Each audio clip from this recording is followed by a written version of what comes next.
Sir please sir please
কি হয়েছে দয়ার স্যার? এরা বলছে যে আমি নাকি ওকে গুলি করেছি। ওরা মিথ্যে বলছে, আমি জানি যে দয়া।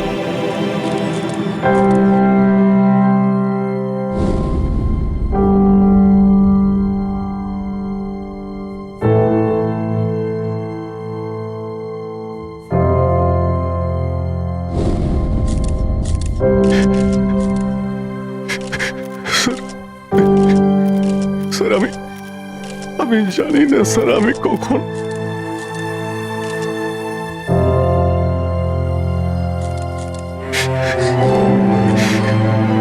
দয়া।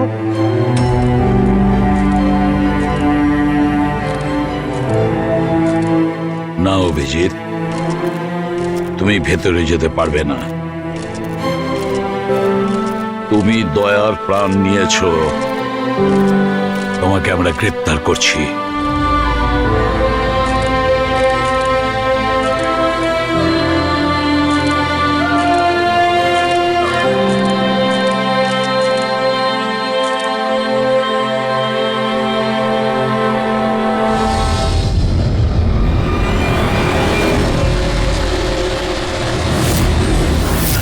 স্যার, যার খুন হয়েছে তার নাম ডিকে, একজন প্রাইভেট ডিটেকটিভ।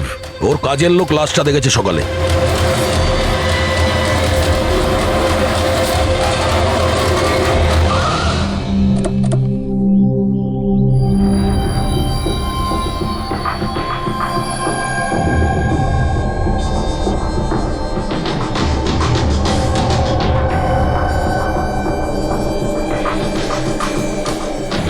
দয়া, এর মুখ তো ক্ষতবিক্ষত, মনে হচ্ছে পয়েন্ট ব্ল্যাঙ্ক রেঞ্জ থেকে একাধিক গুলি করে মারা হয়েছে একে। স্যার, এই রুমের জিনিসপত্র সব ঠিকঠাক জায়গায় আছে, কিছুই হয়নি। মনে তো হচ্ছে না এখানে কোনো হাতাহাতি হয়েছে।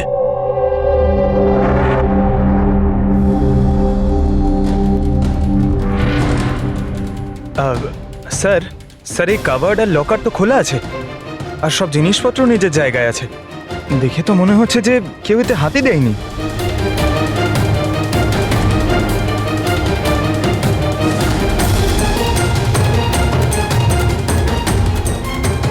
স্যার, টাকা আর গয়না যে কে সেই আছে। মনে হয় উনি যা চাইছিল সেটা পেয়ে গেছে। স্যার, গুলি।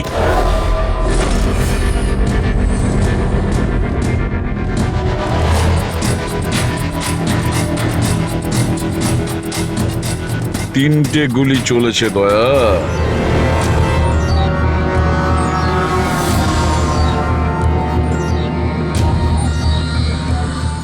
স্যার। হ্যাঁ বলো ফেডরিক। স্যার, এই জানলাটার কাঁচ সরানো হয়েছে, তার মানে খুনি এখান থেকেই পালিয়েছে। হ্যাঁ, একটা কাজ করো ফেডরিক, এখান থেকে ফিঙ্গারপ্রিন্ট তোলো। স্যার। হ্যাঁ দয়া। ডিকের মোবাইল ফোনটা দেখুন স্যার। মরার আগে ডিকে কোনো সঞ্জয়কে 3 বার কল করেছে। সঞ্জয়? ওই সঞ্জয়কে আপনি চেনেন? না সাহেব। রাত 1টা থেকে 2:30-এর মধ্যে 3 বার। সঞ্জয় ডিটেল বের করো। স্যার, আর হ্যাঁ দয়া, অভিজিৎ তো এখনো এলো না। তুমি ওকে ফোন করে বলনি এখানে আসতে ক্রাইম সিনে? হ্যাঁ স্যার বলেছিলাম, মনে হয় কোনো জ্যামে আটকে গেছে। জ্যামে আটকে গেছে? ওকে ফোন করো আর বলো এখানে তাড়াতাড়ি আসতে। স্যার, হ্যাঁ।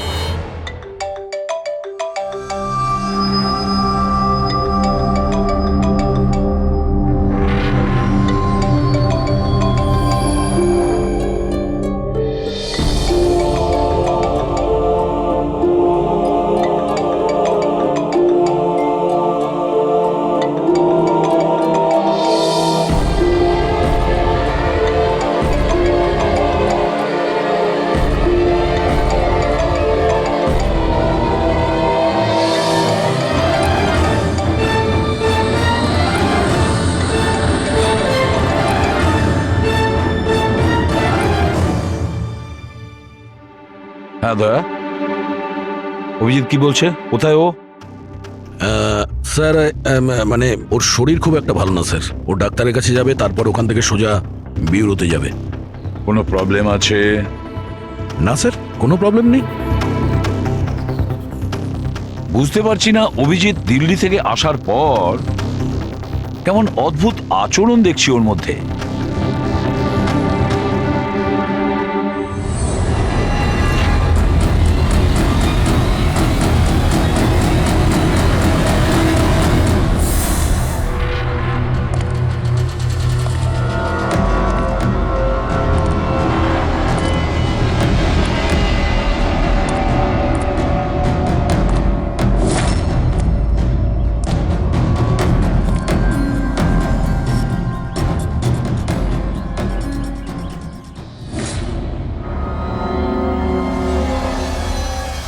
তোমার আমার সাহায্যের দরকার।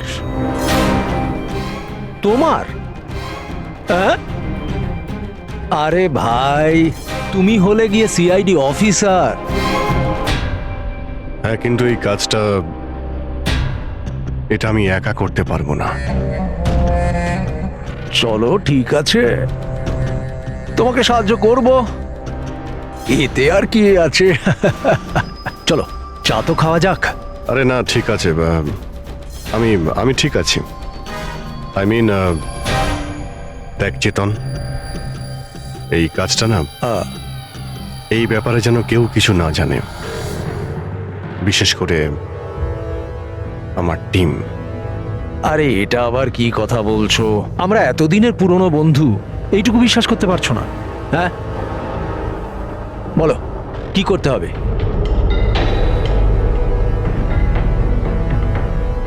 ওকে ফলো করতে হবে, নজর রাখতে হবে, আর এর জন্য তোকে টাকাও দেব। কি কথা বলছো? বন্ধুত্বের মধ্যে টাকা? হ্যাঁ। আচ্ছা ঠিক আছে, যদি মনে করো টাকা দিয়ে দিও। ফলো কাকে করতে হবে?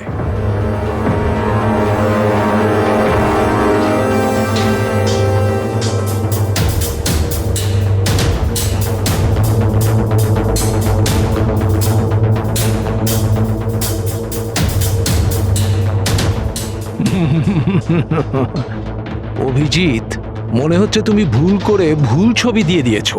ভুল ছবি আমি দিইনি, একেই তোকে ফলো করতে হবে। এ কোথায় যায়, কি করে, কার সঙ্গে দেখা করে, সবকিছু। রাত 10টা থেকে সকাল 6টা পর্যন্ত। আর প্লিজ কোনো প্রশ্ন করবি না, যা বলেছি তাই করবি, ব্যাস। ওকে ওকে।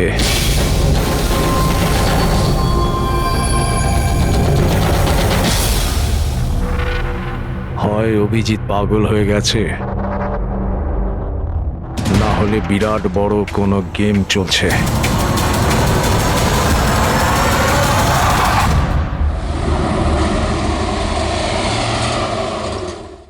কি কি বলছেন? ও খুন হয়ে গেছে? মরার আগে ডিকে শেষবার ফোনে আপনার সঙ্গে কথা বলেছিল মাঝরাতে। কি কথা হয়েছিল আপনাদের মধ্যে?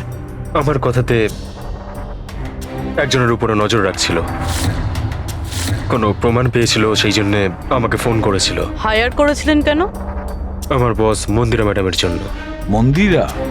কুমার জুয়েলার্সের ওনার, বিখ্যাত পেজথি সেলিব্রিটি। আশা করি আপনারা ওই দিল্লির কেসটার ব্যাপারে নিশ্চয়ই জানেন বোধহয়।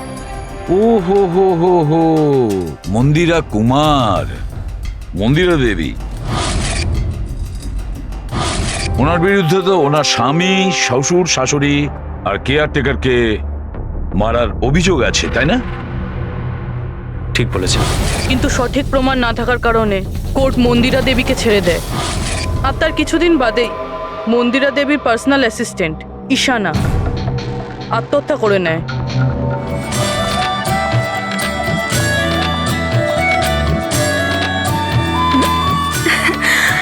ও তুই, হাই। আজও লেট হয়ে গেলি না? তাড়াতাড়ি যা, সঞ্জয় স্যার তোর ওয়েট করছে কখন থেকে। ও গড, সঞ্জয় স্যার তো তাড়াতাড়ি কেন চলে আসলেন? এসেও পড়েছেন আর খুব রেগে আছেন। মাই গড, তুই আমার ব্যাগটা সামলা, আমি এক্ষুনি আসছি।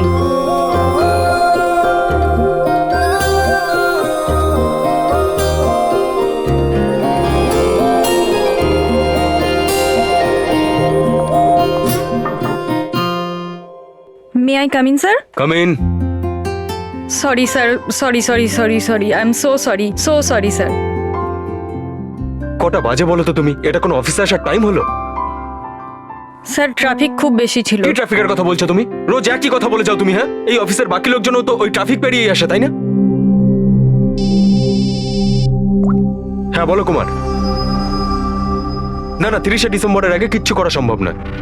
আরে তুমি তো এটা জানো যে 30শে ডিসেম্বরে মন্দিরা ম্যাডামের একটা ইভেন্ট রয়েছে মুম্বাইতে, তার আগে কিছুই করা সম্ভব নয়। হ্যাঁ হ্যাঁ,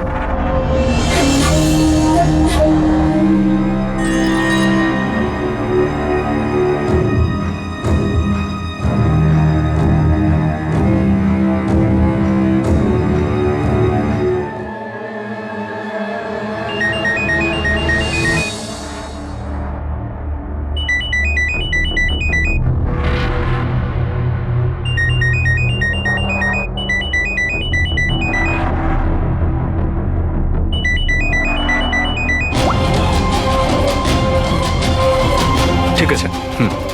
ওকে।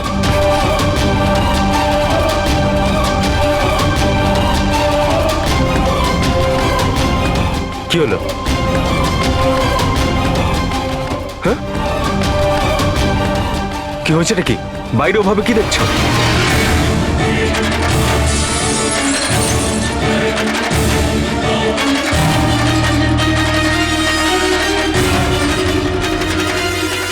আমারই কেবিনের জানলা দিয়ে ঝাঁপ মেরে আত্মহত্যা করেছিল। আত্মহত্যা কেন করেছিল সেটা কেউ জানে না। আচ্ছা, মন্দিরা দেবী ডিকে কে কার ওপর কড়া নজর রাখতে বলেছিলেন? ওনার প্রাণ সংশয় রয়েছে। ডিকে সেটাই খোঁজ করার চেষ্টা করছিল। প্রাণের ভয় কার থেকে? আসলে কোর্ট থেকে ছাড়া পাওয়ার পরে কেউ ম্যাডামকে হুমকি দিচ্ছিল। আচ্ছা, শুধু ওই হুমকিটা ফোনেই কি? হ্যাঁ, ফোনের মধ্যেই অচেনা নাম্বার থেকে আর টাইপ করা চিঠি পাঠিয়ে। আসলে ম্যাডাম পুলিশের চক্করে দ্বিতীয়বার পড়তে চাননি, সেই জন্য ডিকে কে হায়ার করেছিলেন উনি। তো কিছু জানতে পেরেছে ডিকে? ওর হাতে কিছু প্রমাণ তো এসেছিল, কিন্তু ও সেটা পেন ড্রাইভে সেভ করে রেখেছিল। ওই পেন ড্রাইভটাও আমাকে দিতে চেয়েছিল, সেই জন্যই দিল্লি থেকে মুম্বাই এসেছিলাম আমি। কিন্তু ডিকের বাড়িতে ওর লকারটা খোলা ছিল। আচ্ছা, ওই লকার থেকে পেন ড্রাইভটা চুরি হয়ে যায়নি তো? হতে পারে দয়া। ওর বাড়িতে আমরা একটা ল্যাপটপও পেয়েছি স্যার, হয়তো ওর থেকে কিছু জানা যাবে। মন্দিরাটা কি করে করতে পারলো? পুরো অ্যাকাউন্টটাই বন্ধ করে দিল। নিজেকে কি মনে করেন উনি? সবকিছু কি ওনার ইচ্ছা মতো হবে নাকি? এনারা কারা? সিআইডি। আমরা ওই মানে সঞ্জীবের সঙ্গে দেখা করতে এসেছি। আপনারা দুজন কে? স্যার, ইনি কায়রা, মিস্টার কুমার, মন্দিরা ম্যাডামের মেয়ে। ও স্যার আর ইনি ম্যাডামের রিলেটিভ মিস্টার সুবীর। আমরা মন্দিরা ম্যাডাম আর ওর ফ্যামিলির সঙ্গে কবে দেখা করতে পারবো? কারণ ওদের প্রাণ রক্ষা করার দায়িত্ব এখন আমাদের ওপর। ইনফ্যাক্ট মন্দিরা ম্যাডাম, কায়রার কাকাতো দাদা শেখর আর ওনার স্ত্রী সবাই আজ রাতেই আসছেন। 30শে ডিসেম্বর কুমার্স জুয়েলার্সের একটা বড় চ্যারিটি ইভেন্ট রয়েছে, তাতে পার্টিসিপেট করার জন্য। তাহলে ঠিক আছে, কালকে সকালেই দেখা হবে।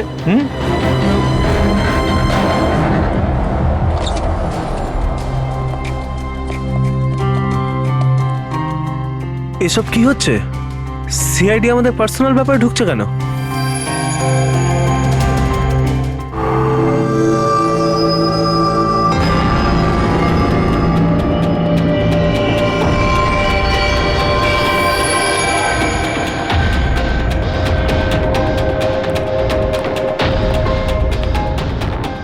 Good morning sir. Good morning. Hello sir, এখন কেমন আছেন আপনি? Murder investigation sir, private detective DK sir, বাড়িতেই মারা গেছে স্যার। এটা এটা পুরো কেস ফাইল স্যার।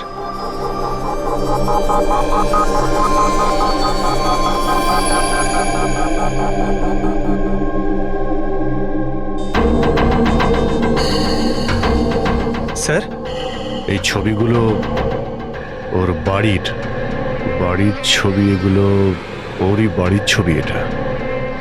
আর এখানেই ওর মার্ডার হয়েছে, তাই না?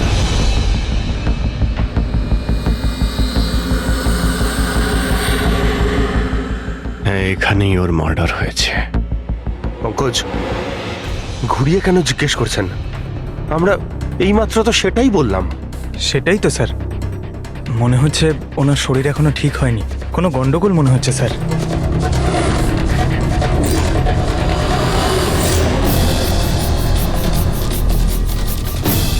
অভিজিৎ,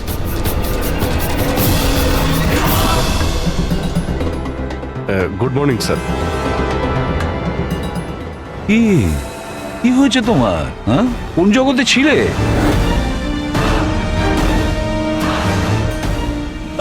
অভিজিৎ, তোমার শরীর খারাপ ছিল না? তাহলে ডক্টরের কাছে যাওয়ার কথা ছিল, এখানে কেন? হ্যাঁ মানে, হ্যাঁ স্যার, ওই কিছুদিন ধরেই শরীরটা ভালো নেই স্যার, কিন্তু এখন ঠিক আছে। I am better now. Yeah, গোলমাল চলছে। স্যার, ডিকে সঞ্জয়কে যে পেন ড্রাইভটা দিতে যাচ্ছিল, ওর যে ডেটা আছে ওগুলো উদ্ধার করার যে একটা উপায় আছে স্যার। পেন ড্রাইভ তো পাওয়া যায়নি তো? তাহলে ডেটা কোথা থেকে পাবে? স্যার, আছে না একটা উপায় আছে, ওই আমরা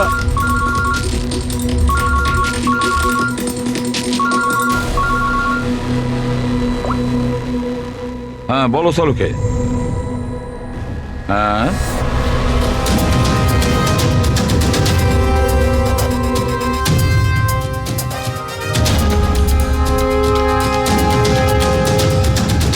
দয়া স্যার,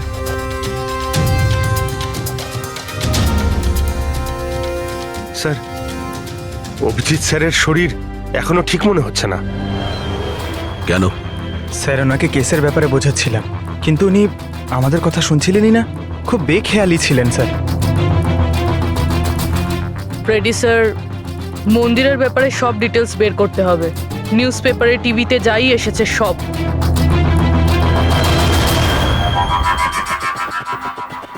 বাড়িতে ঢোকার একটাই রাস্তা আছে, মেন গেট। চাবি ডিকে আর ওর বাড়ির মেডের কাছে থাকে। বাথরুমের জানালা, তার মানে খুনি বাথরুমের জানালার কাঁচ খোলে আর ভিতরে ঢোকে, আর তারপর অভিজিৎ ক্রাইম সিনে ছিলই না, আর এখানে তো বাথরুমের কোনো ফটোও নেই। তাহলে ও এগুলো কি করে জানলো? অভিজিৎ আমার কাছে কিছু লুকোচ্ছে, কিন্তু কি?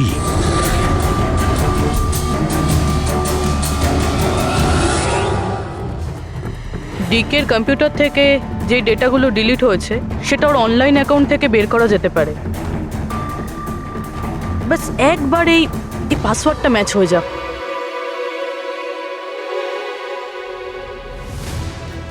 কিছুদিন ধরেই শরীরটা ভালো নেই স্যার, কিন্তু এখন ঠিক আছে, আই এম বেটার না। স্যার ওনাকে কেসের ব্যাপারে বোঝাচ্ছিলাম, কিন্তু উনি আমাদের কথা শুনছিলেনই না। খুব বেখেয়ালি ছিলেন স্যার।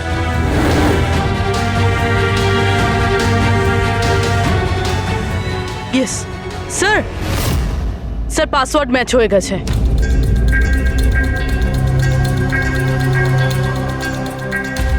স্যার এতে তো ভিডিও রয়েছে, চেক করি। স্যার এটা তো ডিকের কম্পাউন্ডের ভিতরের ফুটেজ।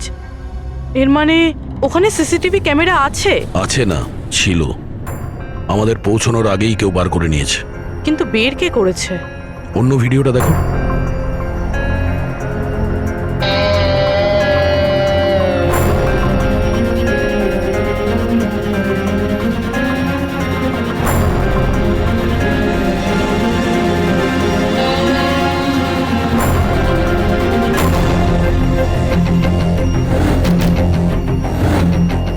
এটা কি করে সম্ভব?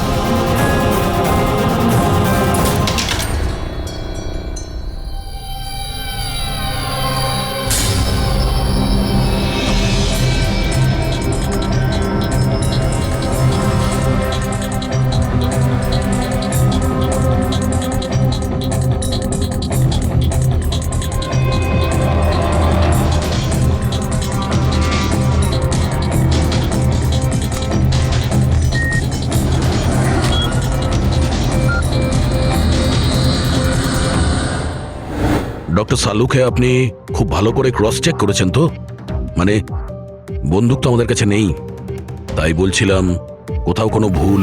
না দা, কোনো ভুল নেই। আমি একবার নয় 10 বার ক্রস চেক করেছি। মানছি যে বন্দুকটা আমাদের কাছে নেই, কিন্তু বন্দুকের রেকর্ড তো আমাদের কাছে আছে। সেই গুলিটা যা দিয়ে ডিকে মারা হয়েছে, সেই গুলিটা ওর বন্দুক থেকেই চলেছিল। গুলির প্যাটার্ন, গুলির উপর লেগে থাকা চিহ্ন, সবকিছু এইটাই প্রমাণ করছে যে সেটা অভিজিতেরই বন্দুক। স্যার স্যার গুলি অভিজিতের বন্দুক থেকে চলেছে, কিন্তু তার মানে তো এটা নয় যে অভিজিৎ গুলিটা চালিয়েছে। এক্স্যাক্টলি স্যার, সেই কারণে আমি এই কথা এসিপি স্যারকে বলিনি, শুধুমাত্র আপনাদের সঙ্গে কথা বলেছি, যাতে আমি এই মামলা সুরাহা করতে পারি। কি তুমি এই কথাটা এসিপি কে জানাওনি? কি বলবো স্যার, কি বলবো ওনাকে? যেখানে আমার বিশ্বাস হচ্ছে না, তাহলে ওনাকে কি বলবো? তুমি যদি এই কথাটা বিশ্বাসই না করবে, তাহলে ফোন করে আমাকে কেন জিজ্ঞেস করেছিলে? যে বন্দুক থেকে ডিকে কে মারা হয়েছে সেই বন্দুকটা অভিজিতের না? কি এমন ছিল যার জন্য তুমি অভিজিৎকে সন্দেহ করেছিলে? কি ছিল ওটা? এই কারণে ডক্টর, যখন আমরা একটু পিছিয়ে দাও।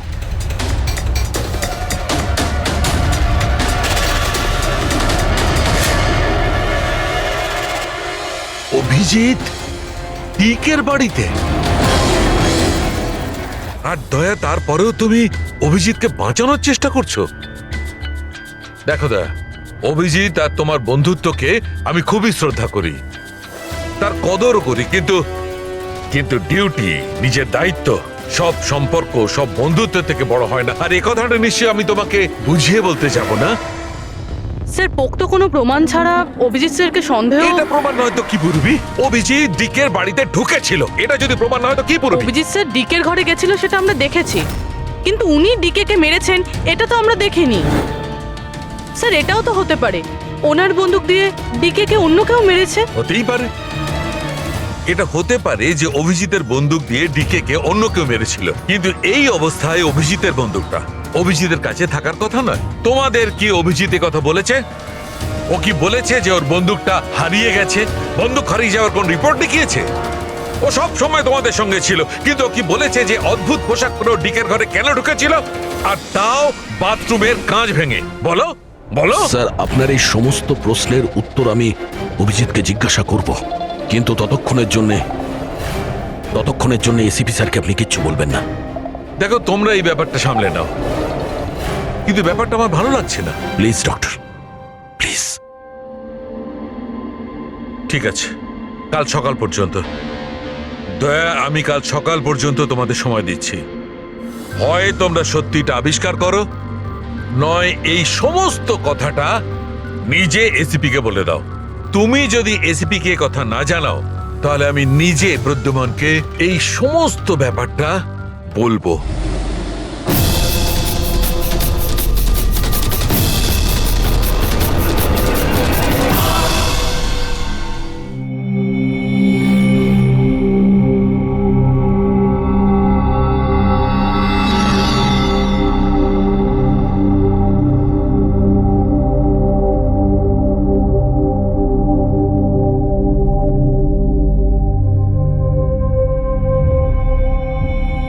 আধ ঘন্টার বেশি হয়ে গেল, 10টা থেকে 10:30 হয়ে গেল, এখনো আসেনি।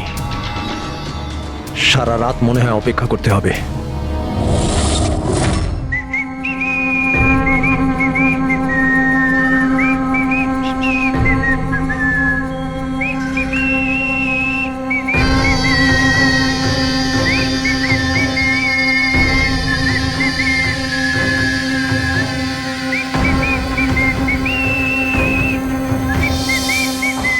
ভুল ছবি আমি দিইনি, একেই তোকে ফলো করতে হবে।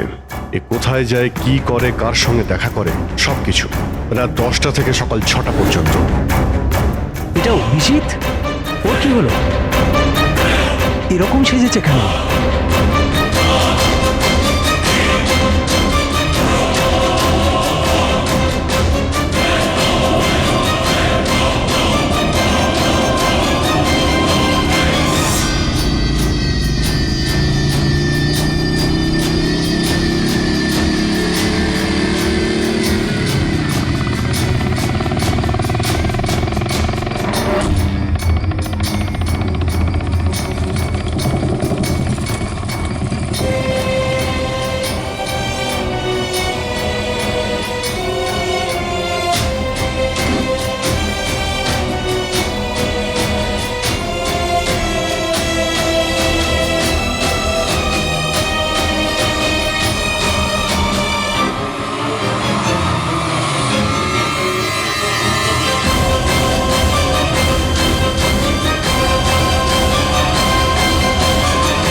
স্যার, দিল্লি থেকে সকলে এসে গেছেন। মন্দিরা ম্যাডাম, আমারা মন্দিরা ম্যাডামের দাওরের বউ, কায়রা মন্দিরা ম্যাডামের সৎ মেয়ে, সুবীর মন্দিরা ম্যাডামের বোনজি, শেখর মন্দিরা ম্যাডামের দেওরের ছেলে। আসুন ম্যাডাম, এনারা সিআইডি থেকে এসেছেন। এসিপি স্যার, ইনি ভালো হলেন- হয়েছে আপনারা এসে গেছেন। ডিকে খুনি কে সেটা জানা গেল? আরে আপনি তো এটা জানেনই যে আমাদের ফেমাস অ্যানুয়াল ইভেন্ট খুব তাড়াতাড়ি আসতে চলেছে।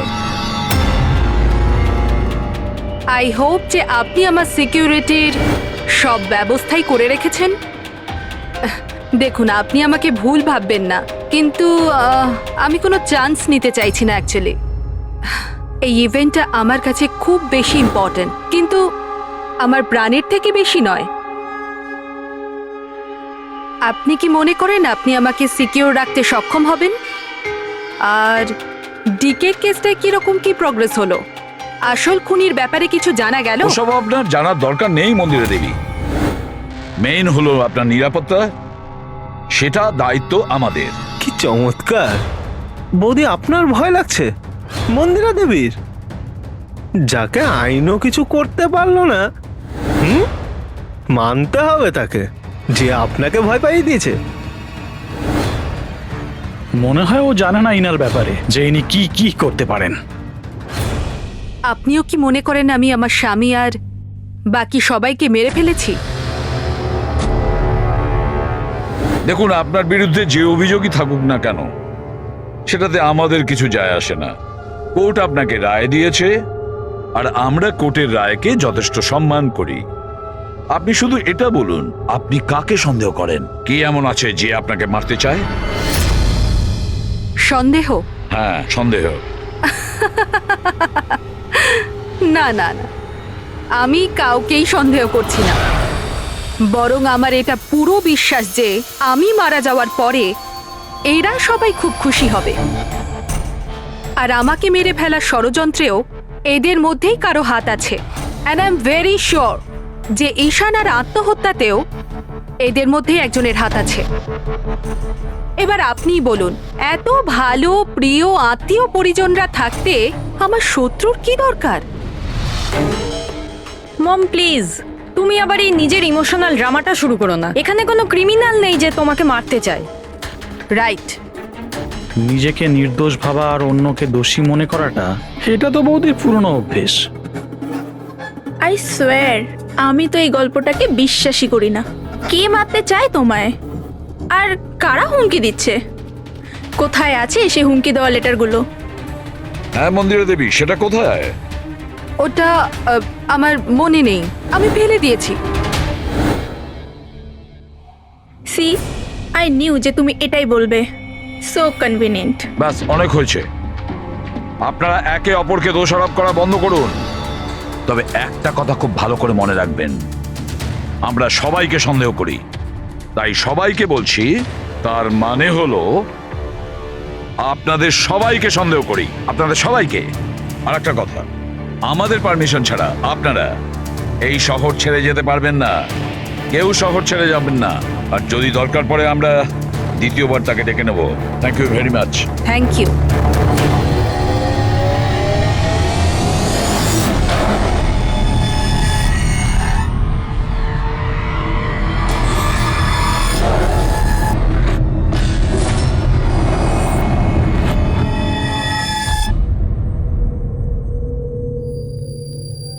এটা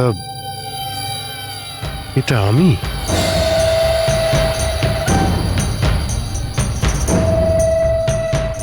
এই পোশাক পরে ঘুরছিলাম? এই পোশাক তো রোজ আমার ওয়াশিং মেশিনে ধোয়া হয়।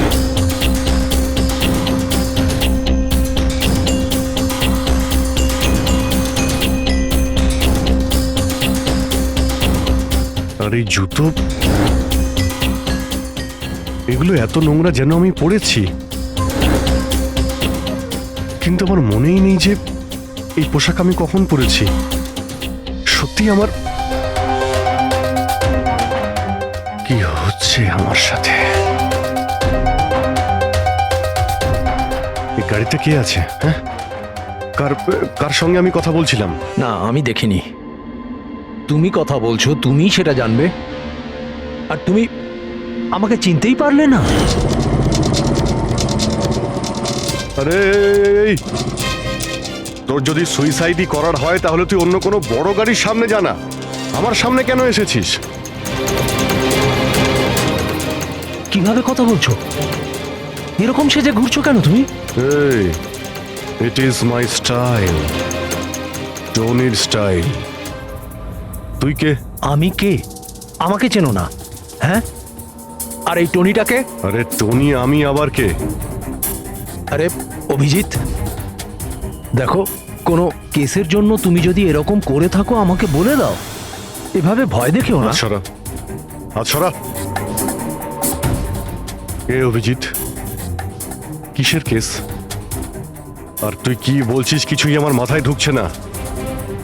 আমার নাম হলো টনি। টনি, টনির সঙ্গে পাঙ্গা নিবি না, বুঝেছিস? সরে যা আর আমাকে যেতে দে। চল।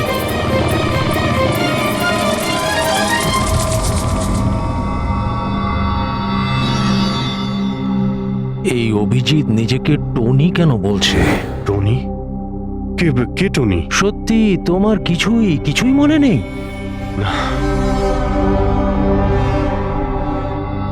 আমার কিছুই মনে নেই, সত্যি বলছি আমি। তার মানে তুমি গাড়িতে ওদের সাথে কথা বলছিলে, তারপরে তুমি গেস্ট হাউসের ভেতরে গেলে। Guest house? হ্যাঁ, তার কিছুক্ষণ পরে তুমি বাইরে এলে। আমি গেস্ট হাউসের ভিতরে গেলাম? ভিতরে গিয়ে আমি কি করলাম? হ্যাঁ, তুই দেখেছিস কিছু করেছিলাম আমি? আমি কি করে দেখবো? আমি তো বাইরে ছিলাম না। সব কি হচ্ছে? আমাকে ওখানে যেতে হবে। কোথায়?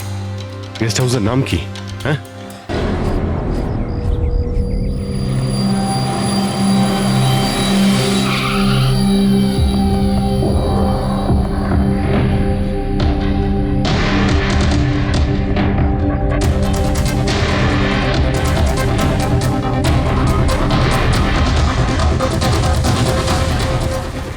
স্যার, রক্ত।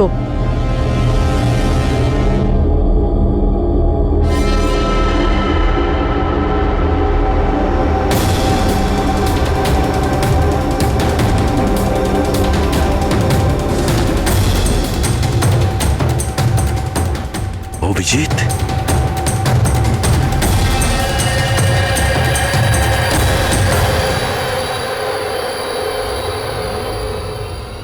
দয়া, তুমি এখানে? তোমার ফোন ট্র্যাক করে আর এই প্রশ্ন তো আমিও তোমাকে করছি অভিজিৎ। তুমি এখানে কি করছো?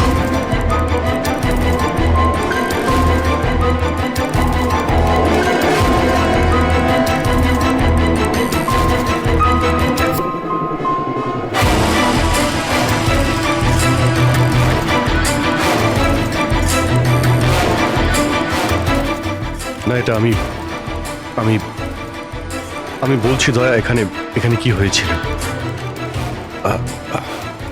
অভিজিৎ, এখানে কি হয়েছে ওটা তো আমি দেখছি। তুমি বলো, কে করেছে এটা? হ্যাঁ, তো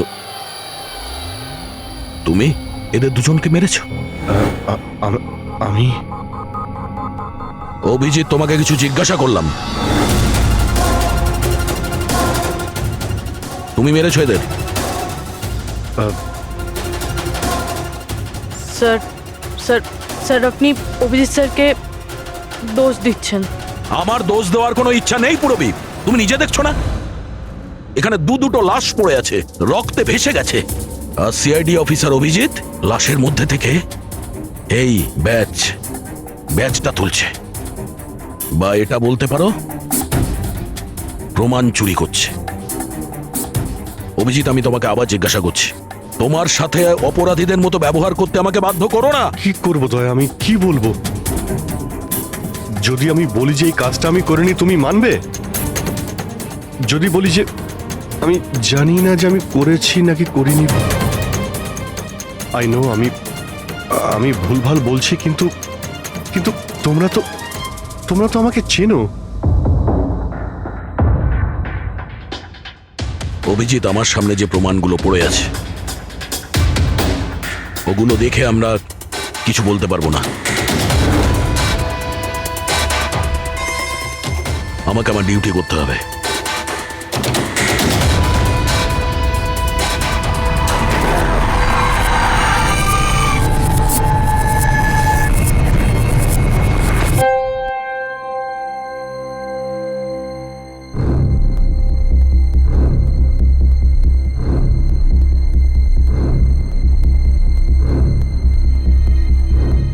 অভিজিৎ, এতক্ষণ ধরে একের পর এক জিজ্ঞেস করে যাচ্ছি তোমাকে, কিন্তু কোনো উত্তর দিচ্ছ না তুমি। হ্যাঁ, তুমি জানো তোমার ওপর কি অভিযোগ আছে? মাথায় কিছু ঢুকেছে? স্যার, ওই এক মিনিট, ব্যাস। তোমার কাছে এটা আশা করিনি। এত কিছু ঘটে গেল, তুমি আমাকে বলনি কেন? আমাকে বলনি দয়া? সালুকে আমাকে বললো, তা নাহলে তো আমি জানতামই না। তা আমি তাই করেছি যেটা উচিত ছিল। বলো অভিজিৎ, তুমি কি এই খুনটা করেছো? অভিজিৎ, তুমি কি এই খুনটা করেছো? আমি জানি না স্যার। কেন জানো না? তুমি কেন জানো না? হ্যাঁ, ডিকের বাড়িতে তুমি লুকিয়ে লুকিয়ে ঢুকেছিলে, সেটা আমি সিসিটিভিতে দেখেছি। ওই লাশগুলোর পাশে তুমি দাঁড়িয়েছিলে। এই দয়া তোমাকে এখানে ধরে নিয়ে এসেছে। ডিকে আর বডিগার্ডের উপরে যে গুলিটা চলেছে সেটা তোমার গান থেকে চলেছে, ওই গান থেকে চালানো হয়েছে। আর তুমি বলছো তুমি কিছুই জানো না? আমার চোখের ওপর চোখ রেখে তুমি বলো, বলো তুমি এই খুন করোনি। বলো তুমি এইগুলো কিছুই জানো না। বললাম তুমি জানি না স্যার, আমি কিছুই জানি না স্যার। সরি। কি বলবো আপনাকে, আমি কি বলবো স্যার? যখন আমি বুঝতেই পারছি না যে আমি ডিকের বাড়িতে কেন গিয়েছিলাম, কি করে সমস্ত খুন আমার বন্দুক থেকে হচ্ছে, আমি জানি না স্যার। স্যার আমি তো ডিকিকে চিনি না, ওর বডিগার্ডদের আমি চিনি না, আমি মন্দিরাকেও চিনি না, আমি তো স্যার নিজেকেও চিনি না। আমি কোথায় যাই, কি করি, কার সঙ্গে দেখা করি, আমি কিছুই জানি না। গত কয়েকদিন ধরে আমার সঙ্গে এইরকমই হচ্ছে স্যার, কিন্তু আমি কিছুই বুঝতে পারছি না। সারাদিন সব ঠিকই থাকে, রাতে বাড়িতে যাই, খেয়ে দিয়ে ঘুমিয়ে পড়ি,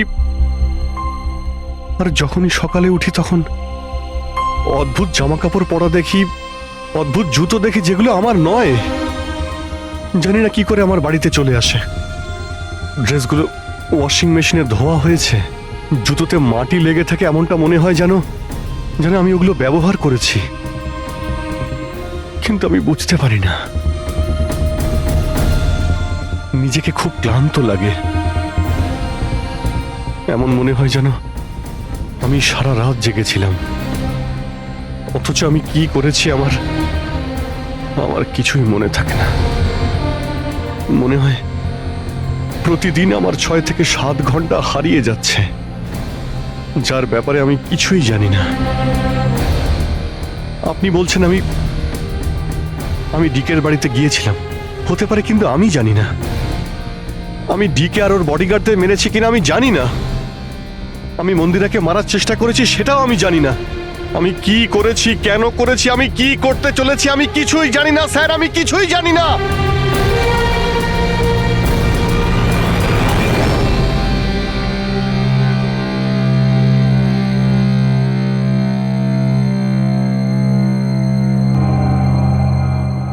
দেখো অভিজিৎ, এই মুহূর্তে তুমি নিজের জন্যে আর অন্যদের জন্যেও বিপজ্জনক। আমি তোমাকে একা ছাড়বো না, আমি তোমাকে নজরবন্দি রাখবো, আর দয়া তোমার ওপর নজর রাখবে।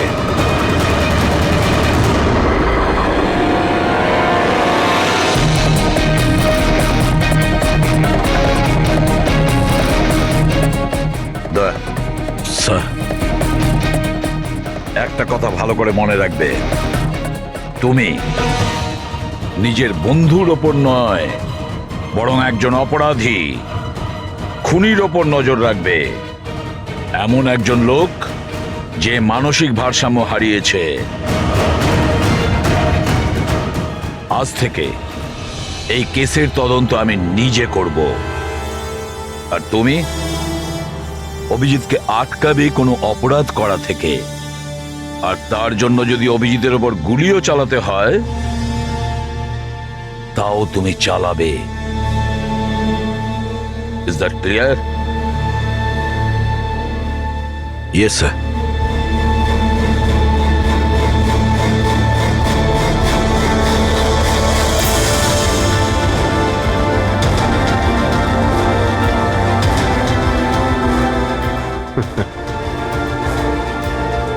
হাত করা পড়িয়ে দাও ভাই। শুনলে তো, মানসিক অবস্থা ঠিক নেই আমার। কখন কি করে বসি কিছুই জানি না। আটকাও আমায়, আমার হাতে আরো একটা অপরাধ হওয়ার আগে। আটকাও আমায় ভাই। আপনাদের অফিসার, আপনাদের সিনিয়র সিআইডি অফিসার আমারই প্রাণের পিছনে পড়ে রয়েছে, আর উনি তাদেরকেও মেরে ফেলেছেন যারা আমার সিকিউরিটিতে ছিল। আর আপনি নিশ্চিন্ত হয়ে বলছেন ভয় পাওয়ার কোনো কারণ নেই। ও আপনারই চোখের সামনে সবাইকে মেরে ফেলছে, তা সত্ত্বেও আপনি বলে যাচ্ছেন যে ভয় পাওয়ার কোনো কারণ নেই। আশ্চর্য! আপনি শুধু এটা বলুন, আমি আপনাদেরকে আর কি করে বিশ্বাস করব? আজ আপনাদের একজন অফিসার সিরিয়াল কিলার বেরিয়েছে, কাল আবার অন্য কেউ বেরিয়ে আসবে। মন্দিরা দেবী, অনেক হয়েছে, অনেক কথা বলে ফেলেছেন। আমাদের ইন্সপেক্টর অভিজিৎ একজন সৎ এবং সাহসী অফিসার। নিজের দেশকে রক্ষা করার জন্য, সাধারণ মানুষের রক্ষা করার জন্য নিজের প্রাণও দিতে পারে। সে কোনোদিন খুনি হতে পারে না। হ্যাঁ, ওর বিরুদ্ধে অভিযোগ আছে, 3টে খুনের অভিযোগ আছে। আপাতত এটা প্রমাণিত হয়েছে যে অভিজিৎ নিজের মানসিক ভারসাম্য হারিয়েছে। ও কি করছে ওর মনেই থাকে না। কার সঙ্গে দেখা করছে, কি বলছে, আর যখন নর্মাল হয়ে যায় কিছুই মনে থাকে না। তার মানে এই নয় যে ও একজন খুনি। আমি জোর দিয়ে বলতে পারি যে আপনার জীবন বিপন্ন, আর তাও আপনার এই আত্মীয় স্বজনদের কারণে। এক্সকিউজ মি, সব প্রমাণ আপনাদের অফিসারের বিরুদ্ধে পাওয়া গেছে, আর সন্দেহ আপনারা আমাদেরকে করছেন। হ্যাঁ, আমি সবাইকে সন্দেহ করছি। উনি তো আপনারই অফিসার, আপনি তো ওকেই বাঁচাবেন। এই 3টে খুনই কিন্তু ইন্সপেক্টর অভিজিতের গান থেকে চলা গুলিতেই হয়েছে। আর আপনি বলতে চাইছেন যে এই কাজটা আমাদের মধ্যে কেউ করে থাকতে পারে? আরে আমাদের কাছে আপনার ওই অফিসারের গানটা কোথা থেকে আসবে? শেখর বাবু, খুব তাড়াতাড়ি আমরা খোঁজ নিয়ে নেব যে ইন্সপেক্টর অভিজিতের গান আপনার কাছে কিভাবে গেল। আর মন্দিরা দেবী, আপনাকে একটা রিকোয়েস্ট করি, 30শে ডিসেম্বর আপনার যে ইভেন্টটা আছে সেটা ক্যান্সেল করবেন না। এই একটাই সুযোগ আছে খুনিকে ধরার জন্য, কারণ খুনি ওই ইভেন্টে নিশ্চয়ই আসবে।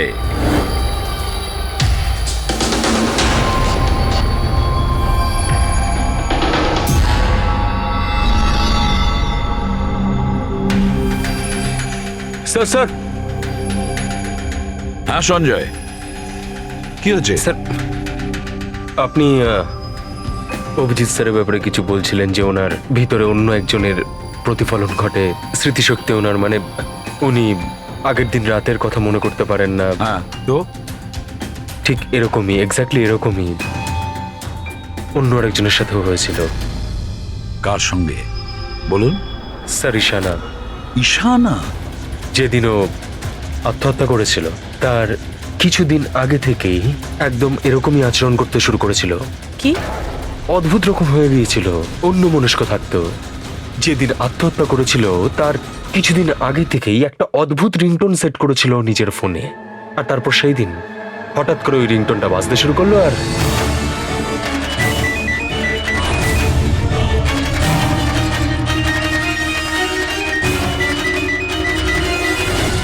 স্যার, ওকে দেখে মনে হচ্ছিল ও যেন নিজের মধ্যেই নেই। স্যার, অভিজিৎ স্যারও তো দিল্লি থেকে ফেরার পর এইভাবেই বিহেভ করছে।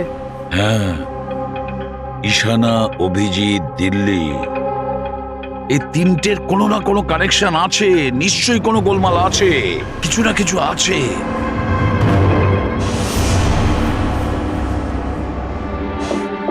কফি। আরে খেয়ে নাও ভাই, কিছুই মেশাইনি। আমি এখানেই আছি, পালিয়ে যাচ্ছি না। অভিজিৎ, তুমি এই কথাগুলো লুকিয়েছো কেন আমাদের থেকে? লুকোতে হয়েছিল ভাই, কি করব আমি? আমি কিছুই বুঝতে পারছিলাম না যে আমি কি করব, আমার সঙ্গে কি হচ্ছে। যেখানে আমি নিজেই কনফিউজ, আমি সেখানে কি বলবো তোমাকে?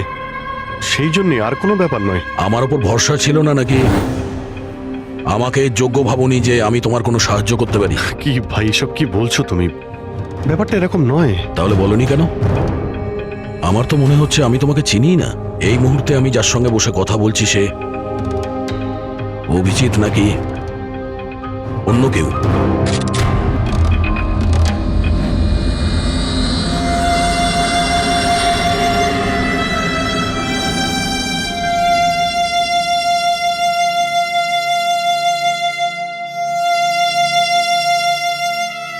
আমি তোমার কোনো ক্ষতি করব না। অভিজিৎ হই বা টনি, স্বপ্নেও তোমার কোনো ক্ষতি করব না। বন্দুক দেখানোর দরকার নেই। বিষয়টা তা নয় যে তুমি আমার কোনো ক্ষতি করবে। বিষয় এটা যে আমি এখানে শুধুমাত্র আমার ডিউটি করছি, আর আমি কোনো চান্স নিতে চাই না। আমি তো তোমাকে হয়তো চিনি না।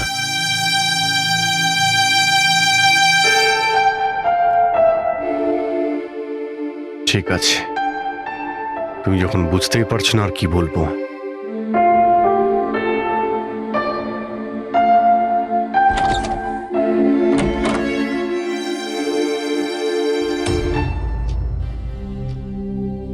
ডক্টর মহেশ, আমি আপনাকে পুরো ব্যাপারটা জানিয়েছি। এবার আপনি বলুন আপনার কি মনে হচ্ছে? দেখুন, এক্ষুনি আপনারা যেটা বললেন যে এই অভিজিৎ আর ঈশানার ব্যাপারে, এটার থেকে তো একটা ব্যাপার একদম পরিষ্কার যে দুজনের কন্ডিশনই একদম সমান। Artificially induced split personality. এটাকে যদি সোজা ভাষায় আপনাদের বোঝাই তাহলে এই কন্ডিশনে পেশেন্টের মস্তিষ্কে তার এই নিজের ব্যক্তিত্ব ছাড়াও অন্য আরও একটা ব্যক্তিত্ব প্ল্যান্ট করা হয়, যেটা কোনো বিশেষ কারো আদেশ বা নির্দেশ অনুযায়ী চলাচল করে। আর এটাকে এমনভাবে সেট করা হয় যাতে ওই ব্যক্তিত্ব বিশেষ ধার্য করা সময়ে বিশেষ ধরনের ট্রিগার পেলে ওই ব্যক্তিত্বকে সম্পূর্ণ প্রভাবিত করে। আর যতক্ষণ এই প্রভাব চলতে থাকে সে পুরনো ব্যক্তিত্বের বিষয়ে না তো কিছু জানতে পারে আর না তার সেই পুরনো ব্যক্তিত্ব সম্বন্ধে কিছু স্মরণে থাকে। এটা হলো মানুষের মস্তিষ্ক। এই মস্তিষ্কের দুটো ভাগ রয়েছে। সচেতন মস্তিষ্ক মানে কনসাস স্টেট অফ মাইন্ড, যার মধ্যে আমরা এখন আছি। অচেতন মস্তিষ্ক মানে semi conscious state of mind, মানে যখন আমরা ঘুমিয়ে থাকি তখন সক্রিয় হয়। আর কখনো কখনো জেগে থাকার সময়ও কোনো নেশার বা কোনো ওষুধের প্রভাবেও আমাদের অচেতন মস্তিষ্ক সক্রিয় হয়ে ওঠে। সচেত আর অচেত দুটো অবস্থাতেই মস্তিষ্ক ভিন্ন ভিন্ন কাজ করে, কিন্তু এই অবস্থাতে দুটো মস্তিষ্কই যা চিন্তা করে, কোনো কথা বা কোনো স্মৃতি সব সেভ করে নেয়। সচেত মস্তিষ্কের মধ্যে সেভ করা কথাবার্তা আমাদের অনেক বছর ধরে মনে থাকে, কিন্তু অচেত মস্তিষ্কে সেভ করা কথাবার্তা আমাদের মনেই থাকে না। ডক্টর মহেশ, এটা একটা হিপনোটাইজের মতো সম্মোহন, যাতে মানুষের মস্তিষ্ককে পুরো কন্ট্রোল করে যা কিছু করানো যায় রোবটের মতো, আর পরে কোনো বিশেষ আওয়াজ করে ওই সম্মোহনটাকে ভেঙে দেওয়া যায়, মানুষের কিছুই মনে থাকে না। না না না ডক্টর সালুকে, সম্মোহন একদম আলাদা প্রক্রিয়া। সম্মোহন অবস্থায় আপনি মানুষকে ততক্ষণই কন্ট্রোল করতে পারেন যতক্ষণ সে সম্মোহিত আছে। সম্মোহিত অবস্থা থেকে একবার বেরিয়ে আসার পর তাকে আবার সম্মোহিত করতে হয়। এখানে ব্যাপারটাই পুরো আলাদা।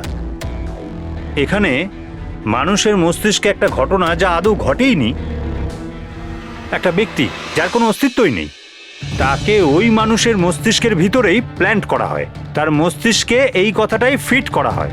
আচ্ছা, তার মানে এত কিছু অভিজিতের সঙ্গেও ঘটেছে। কোনোভাবে অভিজিৎ ওই ট্রিগারগুলো পেয়ে যায়, যার কারণে টনি জেগে যায়। Exactly sir. রাতে অভিজিৎ ঘুমিয়ে পড়ার পর নিশ্চয়ই কোনো না কোনো আওয়াজ শুনতে পায়, যেটা ওই টনির জন্য একটা ট্রিগারও হতে পারে। হয়তো ওই আওয়াজটা শুনেই টনি জেগে যায়, কিন্তু অভিজিৎ সেখানেই ঘুমিয়ে থাকে। টনি জেগে যায় যে টনি আসলে খুনি, একজন বদমাশ, একজন অপরাধী। আর অভিজিৎ যাদেরকে চেনে ও তাদের কাউকেই চেনে না। যদি এটাই হয়তো অভিজিতের ভেতরের টনিকে কোনোভাবে কমেন্ট দেওয়া হয়েছে মন্দিরাকে মেরে ফেলার জন্য, তাহলে 30শে ডিসেম্বর ইভেন্টে টনি এর পরিণাম দেখতে চায়। মন্দিরাকে মেরে ফেলার চেষ্টা করবে 2 দিন পরেই, 30শে ডিসেম্বর।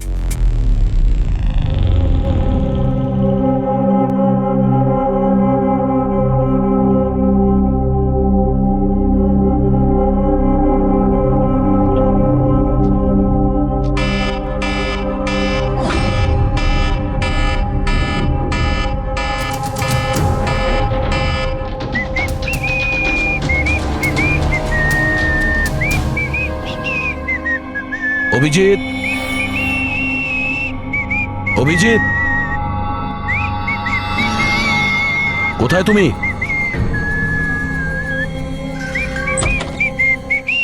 অভিজিৎ, অভিজিৎ, ওই শুনতে পাচ্ছ না?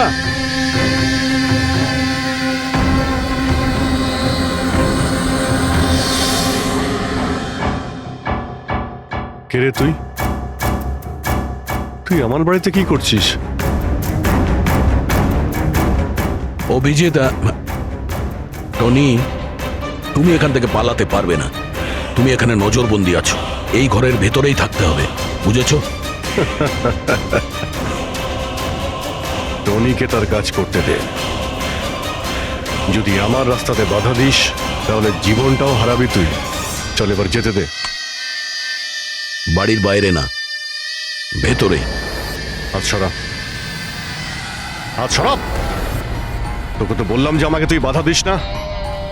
আমার মাথা গরম করিস না। আমার কাজের সময় কেউ বাধা দিতে পারবে না আমায়। চল। টনি, তুমি কোথাও যাবে না। এখানেই থাকবে তুমি, বুঝেছো? কি বললি? টনির গায়ে হাত তুললি তুই? টনির গায়ে হাত তুললি তুই? অভিজিৎ!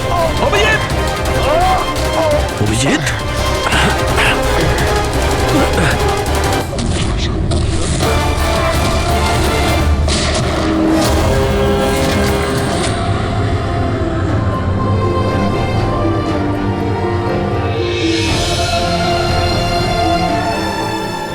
স্যার দয়া, কি হয়েছে? কি হয়েছে দয়ার স্যার? এরা বলছে যে আমি নাকি ওকে। না অভিজিৎ, তুমি ভেতরে যেতে পারবে না। তুমি দয়ার প্রাণ নিয়েছো, তোমাকে আমরা গ্রেপ্তার করছি।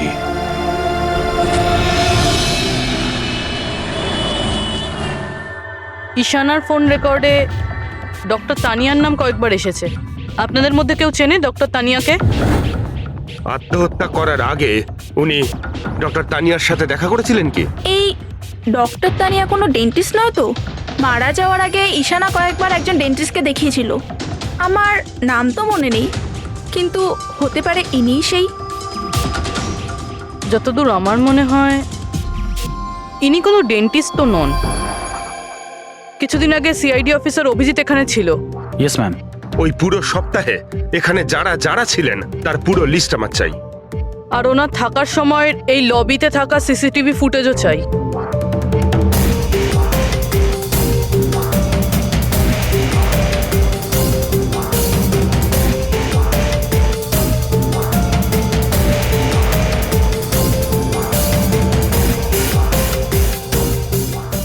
এক মিনিট পজ করুন। এই মহিলাকে যার সাথে অভিজিৎ স্যার কথা বলছে? পুরবি, এই লিস্টটাতে ডক্টর তানিয়ার নাম আছে। উনি এখানেই ছিলেন যতদিন অভিজিৎ স্যার এখানে ছিলেন। মনে হচ্ছে ওই মহিলাই। কি নাম এই মহিলার? ম্যাম, ডক্টর তানিয়া সপ্তাহখানেক ধরে এখানেই ছিলেন। স্যার, এই তানিয়ার সাথে দেখা করতেই হবে। স্যার, তানিয়া মুম্বাইয়ের প্যারাডাইস হোটেলে রয়েছে। টিকিট পাবো না আমি মানেটা কি? লুক, আমাকে এক্ষুনি ইন্ডিয়া থেকে বাইরে যেতে হবে। Do you understand? Yes. Doctor Tania? হ্যাঁ, আপনি কে? ঈশানার বন্ধু, সিআইডি অফিসার পুরবী।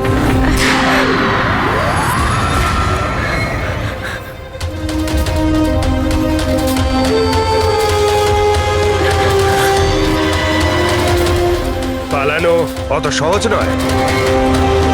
কোথায় পালাচ্ছেন তানিয়া দেবী? কি কি চানটা কি আপনারা? অভিজিতের সঙ্গে কি করেছেন আপনি?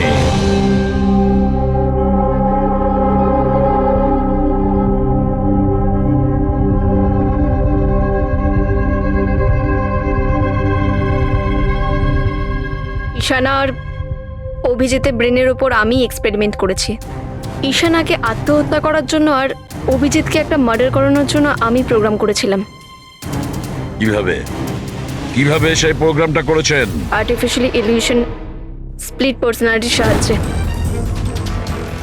আমি দুজনের ব্রেনটাকে সেট করি, আর নিজের সেট করা শিডিউলের অনুযায়ী এই দুজনকেই এরকমভাবে প্ল্যান করেছি যে কোনো রকমের আওয়াজ হোক বা রিংটোন বাজুক, আর যখনই আওয়াজ হোক না কেন ওদের সমস্ত অর্ডারগুলি মানতে হবে যে কোনো উপায়ে। ওই ফোন নাম্বারটা যেখান থেকে ওনার কাছে ফোন আসে, কার নাম্বার সেটা? ওটা একটা পিসিও নাম্বার। ঈশানাই আমাকে এই নাম্বারটা দিয়েছিল অভিজিতের ব্রেনে ফিট করার জন্য। কি বললেন আপনি? অভিজিৎকে এসব করার জন্য ঈশানা আপনাকে বলেছে? হ্যাঁ। আর ঈশানা যে আত্মহত্যা করেছে সেটা কি? সেটার কারণ কি? ওটা আসলে ঈশানা নিজেই বলেছিল আমাকে করতে। হোয়াট? হ্যাঁ, বলেছিল তো ঈশানাই, বাট আই এম শিওর নিশ্চয়ই এর পেছনে কোনো না কোনো কারোর হাত আছে, যার বিষয়ে আমি জানি না। কেন? সে কেন এগুলো করবে? হয়তো ওর কোনো দুর্বলতা ছিল। যে করেই হোক অভিজিৎকে ওই পরিস্থিতি থেকে বের করতে হবে।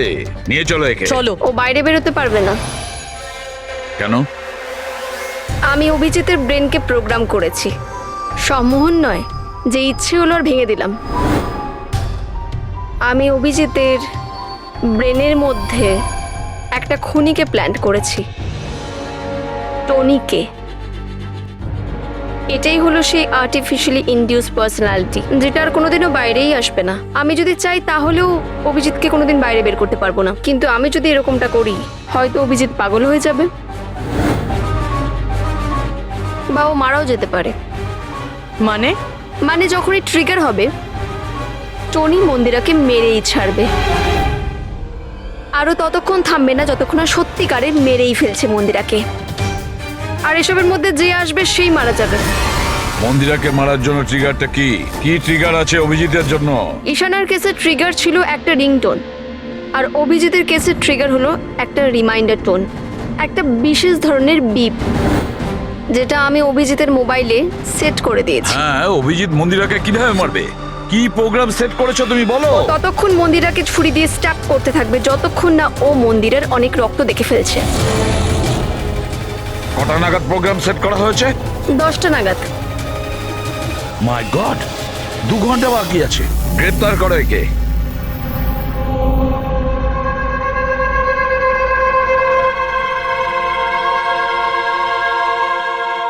জীবনে কখনো ভাবিনি স্যার যে আপনার ওপর অপরাধীর মতো নজর রাখতে হবে।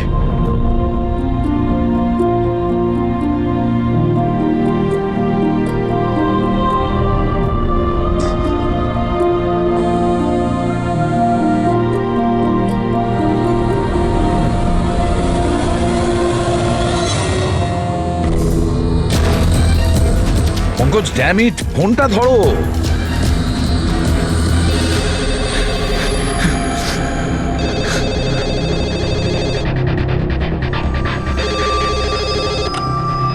হ্যালো পঙ্কজ, কোথায় ছিলে তুমি? মোবাইলটা ধরোনি কেন? সরি স্যার, আমার ফোন সাইলেন্টে ছিল। স্যার আমি এখানেই আছি অভিজিৎ স্যারের কাছে। শোনো আমার কথা, এক্ষুনি তুমি অভিজিতের ফোনটা সুইচ অফ করো। কি স্যার, ফোন সুইচ অফ করবো? ওর ফোন সুইচ অফ করো যেভাবে আমি বলছি, এখনই, এই মুহূর্তে। অভিজিৎ স্যারের ফোন স্যার? পঙ্কজ, প্রশ্ন করো না, যা বলছি তাই করো। অভিজিতের ফোন বন্ধ করো। দেখো, হাতে আমাদের সময় নেই। অভিজিৎ যে কোনো সময় খুনি হয়ে যেতে পারে। যাও তাড়াতাড়ি। না না,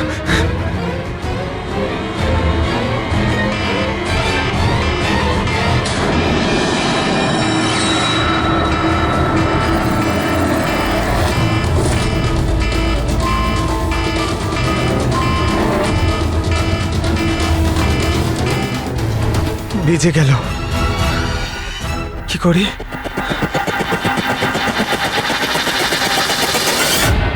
অভিজিৎ স্যার, অভিজিৎ স্যার কোথায় গেলেন?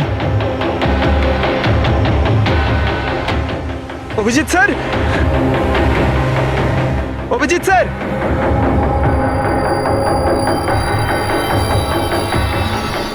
স্যার! তুই আমাকে আটকে রাখবি? হ্যাঁ, আমাকে আটকে রাখবি তুই? টনিকে? হ্যাঁ, টনি আর টনির কাজের মাঝে যে আসবে তাকে মরতে হবে, মরতে হবে তাকে।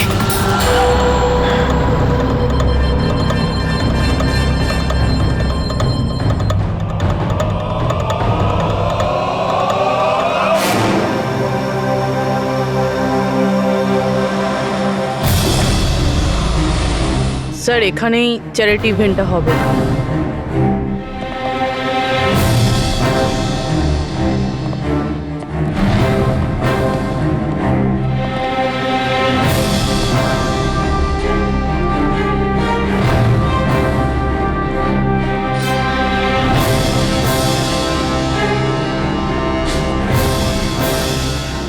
আপনারা এখানেই দাঁড়ান please.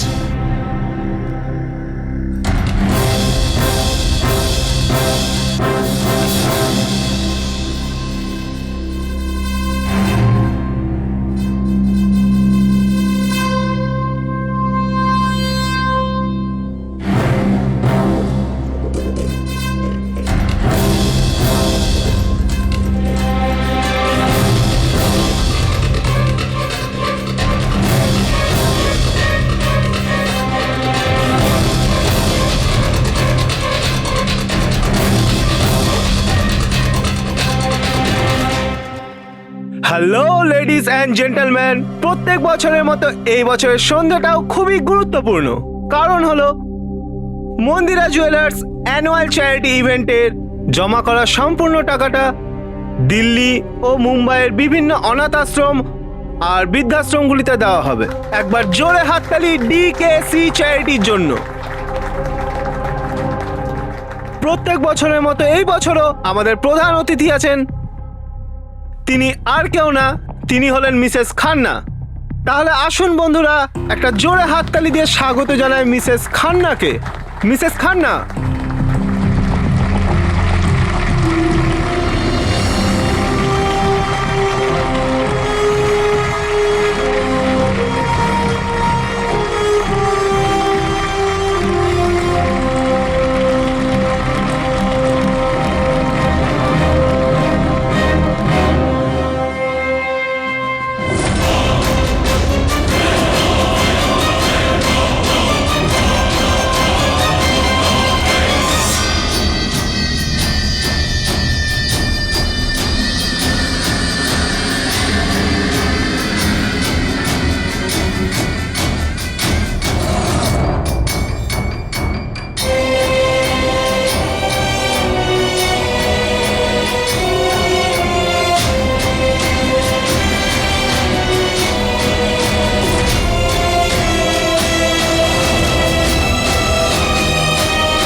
Abhijit sir, Abhijit sir,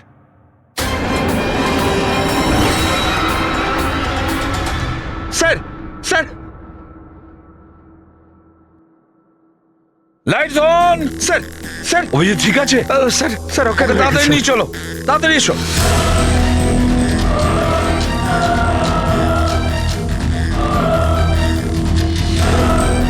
দরজা খুলুন।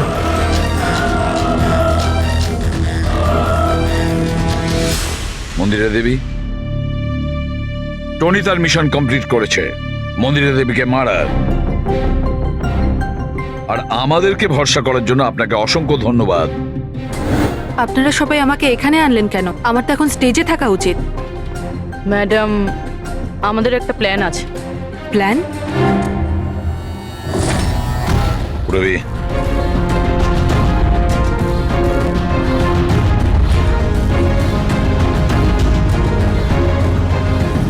Lights off. মন্দিরা দেবী,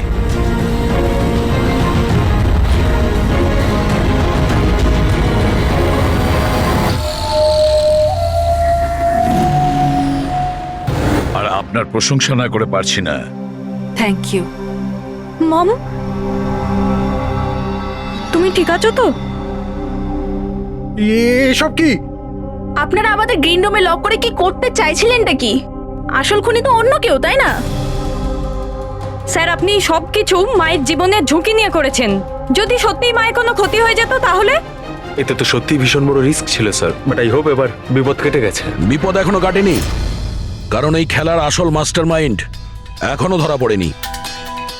গল্প এখনো অনেক বাকি আছে।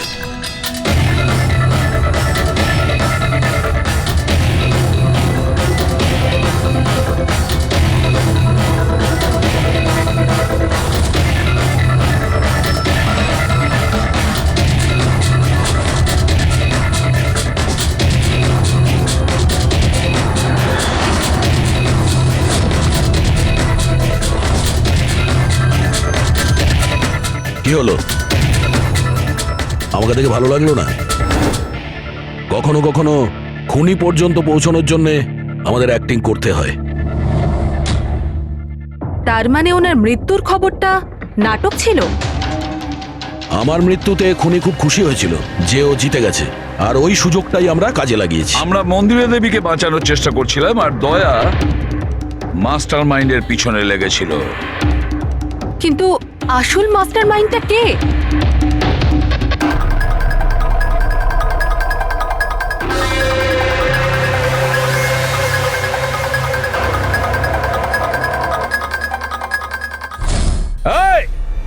স্যার, স্যার কেউ পালালো স্যার।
অপরাধের রাস্তা সবসময় সংকীর্ণ হয়ে থাকে।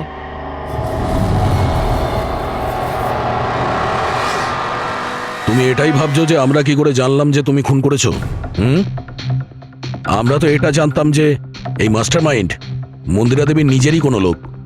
তাই আমার মৃত্যুর পরে আমি সব থেকে আগে এটা খোঁজ নিয়েছি যে আপনাদের মধ্যে কে সে যে অভিজিৎকে চিনতো বা দেখা করেছেন। তারপরে আমার মনে এলো যে ক্রাইম ব্রাঞ্চের সেমিনারের জন্য অভিজিৎ দিল্লি গিয়েছিল। ওই সেমিনারে আসা লোকেদের লিস্ট যখন আমি দেখলাম তখন জানলাম যে কায়রাও গিয়েছিল। ক্রিমিনাল সাইকোলজির স্টুডেন্ট কায়রা। আর তানিয়াকে জিজ্ঞাসাবাদ করার পরে আমরা জানতে পারলাম যে ঈশানাই এই সমস্ত কাজ করতে বলেছে। ওই সময় ঈশানার মা সরকারি হাসপাতালে অ্যাডমিট ছিলেন, আর তার কিছুক্ষণের মধ্যেই ঈশানার মাকে বেসরকারি হাসপাতালে যেখানে অ্যাডমিট করা হয়েছিল সেখানকার পুরো খরচ মিস কায়রা করেছিল। আর সবচেয়ে বড় ক্লু, ওই পিসিও যেখান থেকে অভিজিৎ স্যারের কাছে অর্ডার আসতো, দয়া স্যার সেখানে নজর রেখেছিল, আর সেখানেও তোমাকে দেখা গিয়েছিল। Okay fine, I give up. মেনে নিচ্ছি যে আপনারা খুবই স্মার্ট, কিন্তু স্যার এই কথাটা তো আপনিও মানবেন তাই না, যে আমিও অনেক স্মার্ট? হ্যাঁ, স্মার্ট তো তুমি বটেই। ক্রিমিনাল সাইকোলজির একজন ব্রিলিয়ান্ট স্টুডেন্ট যে সৎ মায়ের থেকে নিজের পুরো পরিবারের খুনের বদলা নিতে চেয়েছিল। লোকেদের মস্তিষ্ক নিয়ে খেলা করা আর তাদের নিজের চক্রব্যূহে ফাঁসানো, এটাই এনার বিশেষত্ব। তাই আমি ভাবলাম যে এনাকে এনারই পদ্ধতিতে মেরে দিলে কেমন হয়। সেই কারণেই আমি ঈশানার সাথে দেখা করি, আর তারপর ডক্টর তানিয়ার সাহায্য নিই। She was mad, she wanted to do an experiment. তারপর আমি ঈশানাকে অনেক বুঝিয়েছি, অনেক বোঝানোর পরে শি ওয়াজ রেডি। ওই এক্সপেরিমেন্ট নিজের উপর করায়, কিন্তু somehow I was never convinced. আমি সবসময় কনফিউজ ছিলাম যে ওই এক্সপেরিমেন্টটা করতে পারবে না।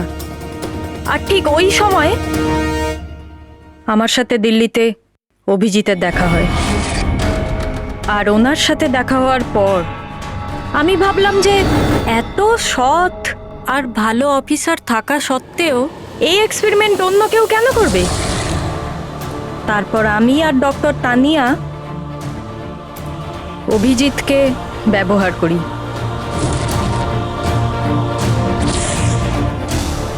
আর আমার এক্সপেরিমেন্ট ওর ওপরে করি। আর ঈশানা আমাদের কোনো কাজে ছিল না, তাই ওকে আমাদের রাস্তা থেকে সরিয়ে ফেলি।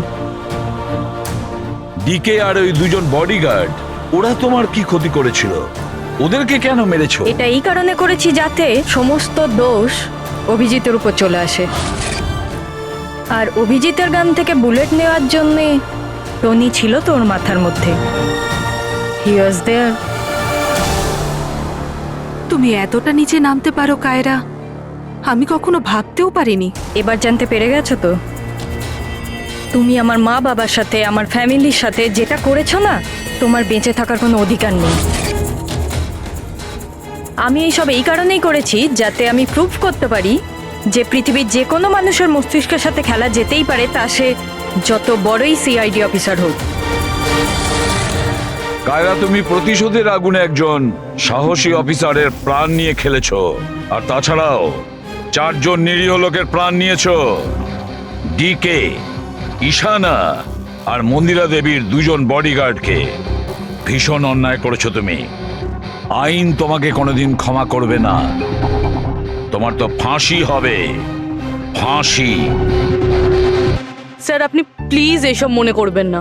একটা বাজে স্বপ্ন ভেবে ভুলে যান। বাজে? ভয়ানক।